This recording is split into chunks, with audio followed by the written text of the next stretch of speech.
किसी मुल्क में एक बड़ा ही मशहूर चोर रहता था। ये चोर अपने फन में इतना माहिर था कि इसने पूरी जिंदगी सिर्फ चोरियां की थी। अगर ये किसी की आंख से काजल चुरा ले तो आंख वाले को पता नहीं चलता था कि ये काजल किसने चुराया है। एक दिन वो चोरी करने के इरादे से बादशाह के महल के अंदर दाखिल हो गया। चूंकि दिन का वक्त था, महल के एक कोने में जाकर वो छुप गया और रात होने का इंतजार करने लगा। कई घंटों इंतजार करने के बाद जब रात का अंधेरा छाया, चोर को यकीन हो गया कि इस वक्त तमाम महल वाले अपने अपने बिस्तरों में सो रहे होंगे। हर तरफ सन्नाटा छाया हुआ था। वो चोर महल के कोने से दबे पांव निकलता है और बादशाह के कमरे की तरफ बढ़ने लगता है। अभी वो बादशाह के कमरे के दरवाजे पर पहुंचा था, दरवाजे को खोलना चाहता था कि अंदर से बादशाह और मलिका के आपस में बातचीत करने की आवाज सुनाई देने लगी। चोर ने अपने कान को दरवाजे पर लगा दिया। उसने सुना मलिका बादशाह से कह रही थी, आप इतना ज्यादा मसरूफ रहते हैं कि आपको ये खबर भी नहीं कि आपकी बेटी शादी के लायक हो गई है। आखिर आपका बेटी की शादी कराने का इरादा भी है कि नहीं? इस पर बादशाह ने कहा, मुझे अच्छी तरह से ये बात मालूम है कि मेरी बेटी शादी के लायक हो गई है और मैं उसके लिए मुनासिब रिश्ता भी तलाश कर रहा हूँ, लेकिन अब तक मुझे कोई ऐसा रिश्ता न मिला जिससे हम अपनी इकलौती बेटी की शादी करा सकें। इस पर मलिका ने कहा, आखिर अपनी बेटी के लिए आप कैसा रिश्ता तलाश कर रही हैं? तो बादशाह ने कहा, मैं नहीं चाहता कि मैं अपनी बेटी को किसी शहजादे से ब्याहूं, किसी दौलतमंद के हवाले करूं, बल्कि मैं चाहता हूं कोई अल्लाह वाला हो, नेक हो, शरीफ हो, परहेजगार हो, अगरचे गरीब हो, लेकिन फिर भी ऐसा शख्स अगर मिल गया तो मैं अपनी बेटी की शादी उसके साथ करा दूंगा। मेरी इकलौती बेटी है। मैं नहीं चाहता कि कोई दुनियादार मेरी बेटी का शौहर हो, बल्कि मैं चाहता हूं कि ऐसे शख्स के साथ अपनी बेटी की शादी करवाऊं जो दुनिया में भी मेरी बेटी का साथ दे और मेरी बेटी को अपने साथ जन्नत में भी लेकर जाए। चोर कमरे के दरवाजे पर कान लगाए हुए सारी बातों को सुनता रहा। अभी उसने ये सारी बातें सुनी थी, अचानक उसके दिल के अंदर ख्याल पैदा हुआ, मैं तो एक मामूली सा चोर हूँ, लेकिन अगर मैं बादशाह की नजर में अपने आप को नेक जाहिर कर दूं, अपने आप को परहेजगार जाहिर कर दूं, अपने आप को आबिदो जाहिद जाहिर कर दूं, तो यकीनन बादशाह को जैसे दामाद की तलाश है, अगर वो सारी खूबियां मेरे अंदर उसे मिल जाएंगी तो बादशाह अपनी इकलौती बेटी की शादी मेरे साथ कर देगा। और जब बादशाह अपनी इकलौती बेटी की शादी मेरे साथ कर देगा तो जाहिर है कि फिर बादशाह के बाद मैं इस मुल्क का बादशाह बन जाऊंगा। मैंने अपनी पूरी जिंदगी चोरी करने में गुजारी है, अब मेरे हाथ एक बहुत ही बेहतरीन मौका लगा है। अगर मैंने इस मौके का सही इस्तेमाल कर लिया तो मैं एक झटके में इस मुल्क का बादशाह बन सकता हूँ। अब वो चोर जो चोरी के इरादे से महल में दाखिल हुआ था, चोरी के इरादे को झटक कर दबे पांव महल से रात के अंधेरे में बाहर निकल जाता है, अपने घर वापस आता है और आने के बाद गौर फिक्र करना शुरू कर देता है, मुझे क्या करना चाहिए, मुझे क्या करना पड़ेगा। आखिरकार नमाज़े फज्र के बाद वो अपने हाथ में एक लोटा लेकर, मुसल्ला लेकर, कुरान लेकर, तस्बीह लेकर अपने घर से निकलता है और शहर में दाखिल होने वाले रास्ते के करीब एक दरख्त के नीचे जाकर मुसल्ला बिछाकर बैठ जाता है। कभी कुरान की तिलावत करता, कभी तस्बीह पढ़ता, कभी खड़े होकर नवाफिल अदा करना शुरू कर देता और कभी अल्लाह के जिक्र में लग जाता था। आते जाते लोग उसे देखा करते थे, वो किसी से बातचीत न करता, सलाम कलाम न करता, लोग खाने पीने की चीजें देते, लेने से इनकार कर देता। आते जाते लोग उसे देखते रहे, यहाँ तक कि शहर में हर तरफ उसका चर्चा होने लगा। लोग उसके बारे में बातें करते थे, लगता है कोई मुसाफिर है, कहीं बाहर से आया है, अगरचे अभी जवान है लेकिन बहुत बड़ा आबिद है, अल्लाह वाला मालूम देता है। यहाँ तक कि अब लोग उसके पास दुआओं के लिए आने लगे। कोई मरीज को लेकर आता, कोई बेटी को लेकर आता, कोई रोजी में दुआ की दरख्वास्त करता, कोई सेहत के लिए दुआ की दरख्वास्त करता।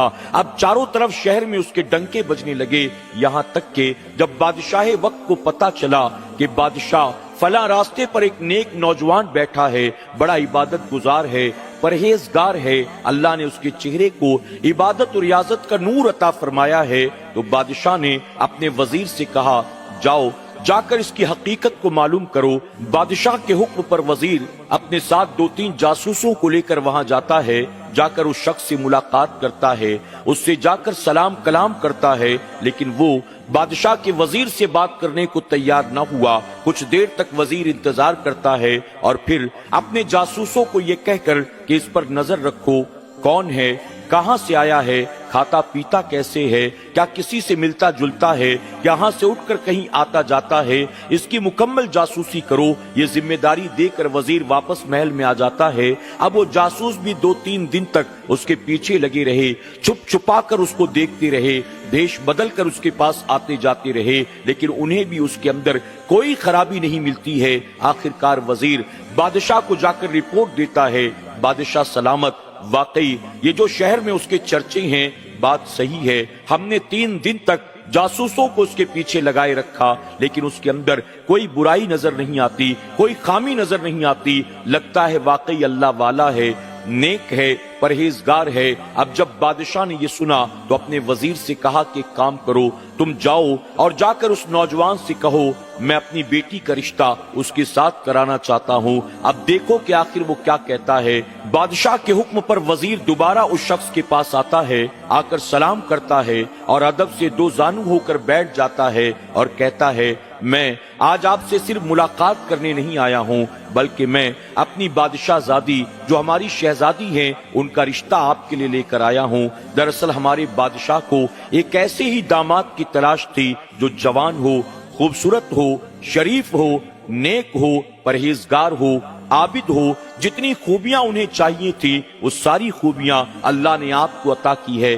क्या आप इस रिश्ते के लिए तैयार हैं? इस पर उसने इनकार कर दिया और कहा नहीं, मैंने दुनिया को ठोकर मार दी है, मैं सिर्फ अपनी आखिरत को संवारने में लगा हूँ, अपने रब को राजी करने में लगा हूँ, मैं शादी ब्याह नहीं करना चाहता। जब उसने इनकार किया वजीर ने बड़ा इसरार किया, लेकिन वो न माना। आखिरकार वजीर वापस आता है और बादशाह को आकर सारा मामला सुना दिया। जब बादशाह ने ये सुना कि वो मेरी बेटी से निकाह करने को तैयार नहीं, बादशाह को बड़ा अफसोस हुआ, लेकिन साथ ही साथ उसे बड़ा ताज्जुब भी हुआ। आखिर कौन ऐसा हो सकता है जो बादशाहजादी से निकाह करने को तैयार ना हो। बादशाह ने वजीर से कहा कल हम खुद तुम्हारे साथ उसके पास चलेंगे, हम खुद पैगाम देंगे, देखते हैं वो हमारी बात को मानता है कि नहीं मानता।